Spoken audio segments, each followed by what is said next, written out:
Akhir setelah tanggal 1 Desember kita masuk ke jurnal penyesuaian 31 Desember 2019. Kalian perlu ingat kalau di debt investment untuk laba atau rugi kalian tidak perlu jurnal. Kalau ada dividen tidak perlu karena kita bukan investasi dalam bentuk saham tapi obligasi. Jadi yang kita sesuaikan adalah bunga dan nilai wajar. Nah, berarti tanggal 31 Desember kalian perlu catat penyesuaian atas bunga berjalan. Bunga berjalannya berarti kalian catat, kalian belum dapetin. Jadi catat interest receivable pada interest revenue. Nah, bunga yang dicatatnya itu adalah bunga yang berjalan. Tadi kan kita terakhir 1 November bunganya ya. Nah, bunganya kalian hitung dari tanggal 1 November ini sampai ke tanggal 31 Desember. Nah, yang kalian catat, tadi kan investasi awal kita 1.500 lembar. Kalian kurangin dulu dengan 30% yang tadi dijual 450 lembar. Kurangin lagi tanggal 1 Desember dijual 420 lembar, kurangin. Jadi sisanya 630 lembar. Kalian kali bunga jangan lupa dikali dengan nilai nominal. Ya, nilai nominalnya 360 per lembar. Terus kalian kali persentase 8% dikali berapa waktu berjalannya dari 1 November sampai 31 Desember. Yaitu 2 bulan. Kalian hitung dapat hasilnya 3024. Terus nah, kalian kan tadi ada nilai wajar per lembar. Nah, nilai wajar per lembar ini kita mau sesuaikan dengan nilai harga beli kita, investasi kita. Kan investasi kita tadi kita beli dengan harga 630 ya. Tadi yang pertama kali di awal nih.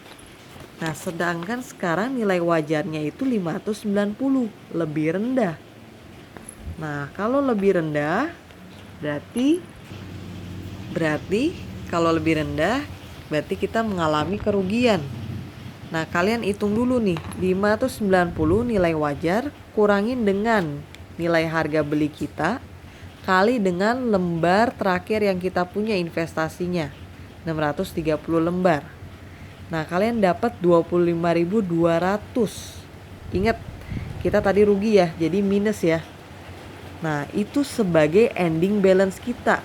Kenapa ending balance? Karena dia 31 Desember 2019.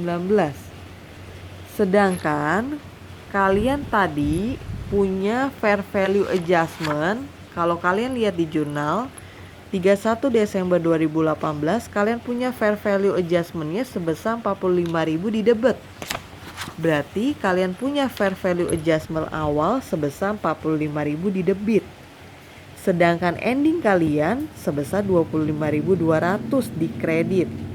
Ya, tadi minus.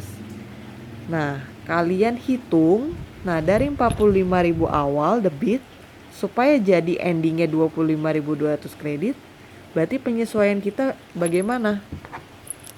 Nah, berarti kalian bisa juga buat di account ya atas fair value adjustment. Awalnya kita di debit 45.000. Nah, tapi kalian pengen ending terakhirnya di kredit 25.200. Nah, jadi supaya di sini berarti kalian perlu tambahin di kredit sebesar 70.200. Nah, supaya endingnya di sini. Nah, berarti kalian harus tambahin ya adjustmentnya di kredit. Nah, berarti jurnal yang kalian buat adalah jurnal adjustment ini yang 70.200. Berarti fair value adjustmentnya kalian taruh di kredit.